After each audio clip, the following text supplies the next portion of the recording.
you know Yeah. what? Yeah, I'm just pretentious, I just want to get to a good school. So yeah, when I got rejected from that school, part of me was like,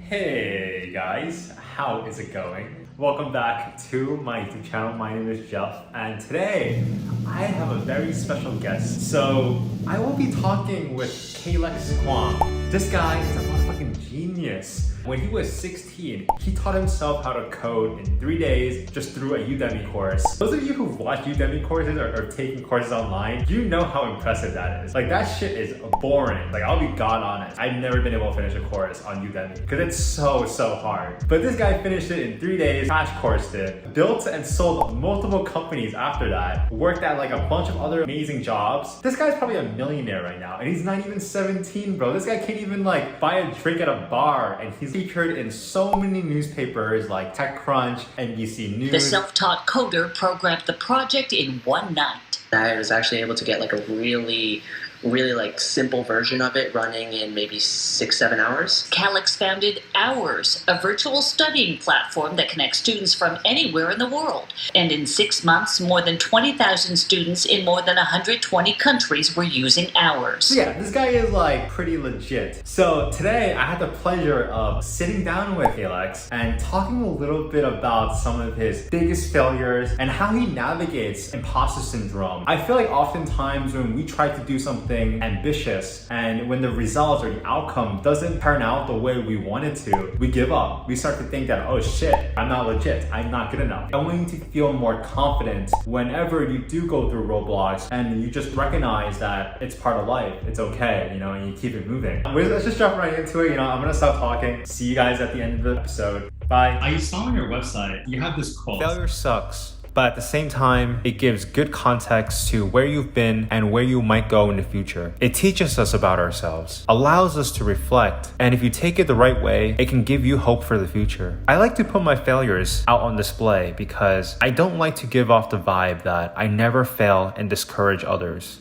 I am a normal human being just like everyone else, and I face failures and rejections just as much as others. I guess I'm kind of curious why, like, what motivated you to have this failure resume on your personal website? yeah. I mean, like, I would say whether you put them up on your website or not, like, you're still experiencing it. So like the first part still holds true whether or not you decide to display it publicly. It's more the second part of like, I want to be relatable. Like, if you're gonna put yourself out there, I feel like you should be genuine and you shouldn't just like, you shouldn't hide certain parts and only show certain parts to an extent. Something like failures is not something that I'm super self-conscious of, and I feel like people can benefit from it in terms of like, if they try to learn more about who I am, that I don't come across as like super unapproachable or like better than everybody else. I want to be a grounded person, but then part of being a grounded person, and if you're gonna have like an online presence, I guess, is like you should make sure that you represent being grounded online as well, because that matters. I feel like oftentimes the reason why people don't do certain things is because like they're afraid to fail. Like they're afraid to like launch something that no one wants, right? And it seems to me like you don't really care about that. I'm also still like afraid to fail. I feel like everyone is to a certain extent. It's just like there's just some people that just don't fear it as much as others. So I have that same fear as well. I was just at a summit in San Diego and I heard really good quote from one of the speakers. The best way to navigate failure is to like go through adversity smoothly, being like water. It like kind of comes from like, I don't know, I think it came from the Bruce Lee quote a little bit. I said, empty your mind, be formless, shapeless, like water. It doesn't need to be super hard unless you make it super hard. Like, just kind of go through it smoothly and like form yourself into like whatever situation that you have. Obviously it'll sting too, but the point is you can gain something out of almost every situation. Like, if you meet any particular person, more than likely or almost always they're like better than you at least one thing, which means that's one thing that you can learn from them. So this would be the same, like if you have one specific failure or a victory or whatever, I feel like you can always pull something out of it. So if you don't pull something out of a failure, like that's wasted time. Like if you just failed at something but you didn't learn or gain anything from it, that's wasted time. So it's just like, don't waste your time like that. But yeah, I could point at a few failures on my list. Looking back, now that I have future context, it was like, okay, I think like that was actually kind of like a little bit of a good thing that happened, and I'm kind of glad that it did. Best one for me is getting rejected from Stanford. So I had wanted to go to Stanford since I was like 6. I know a lot of people in their elementary school years that their teachers write a letter to your like future self in 9th grade or something, and I did, and then I had mentioned Stanford in that too, so like I knew how far back it was. So yeah, when I got rejected from that school, part of me was like, Obviously I was expecting to get rejected, but then I also didn't like think about what would happen if I actually did. So that was a really hard one for me. But looking back, like obviously still going to Stanford would still be like kind of cool. But I think it's important to understand, why do you care so much about something?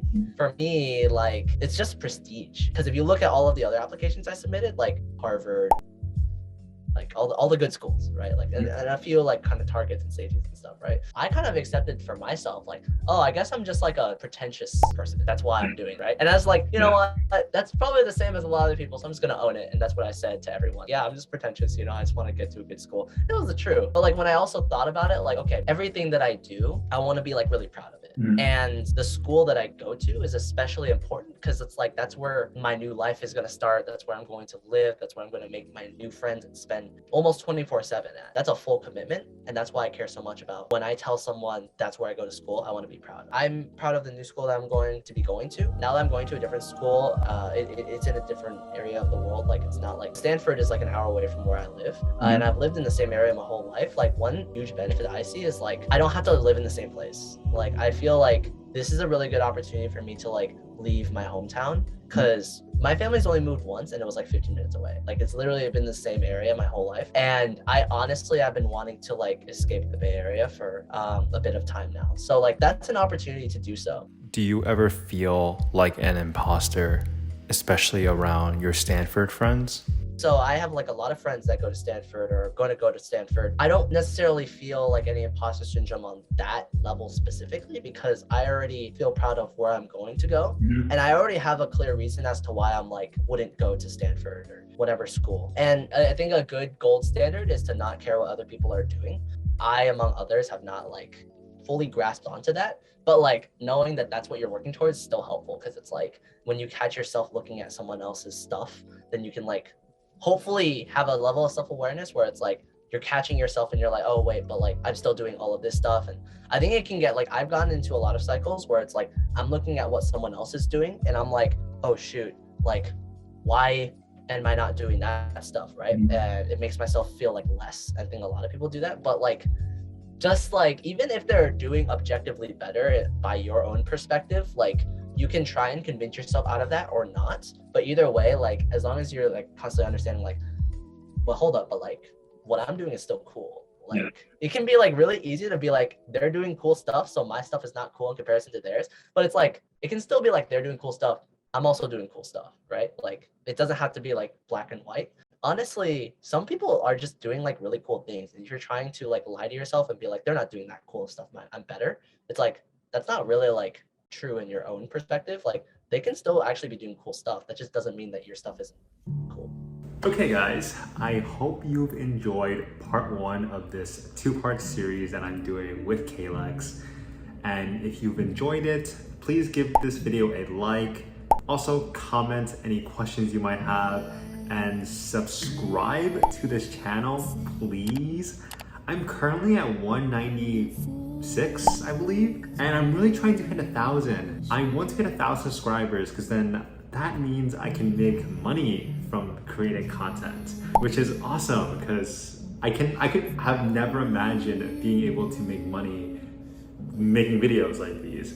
So if you like this video and you want to see more videos like these and you like me, please subscribe. Also, if you don't like me, please still subscribe. I don't want to exclude anyone. So yeah, I'll see you in the next video. Bye-bye.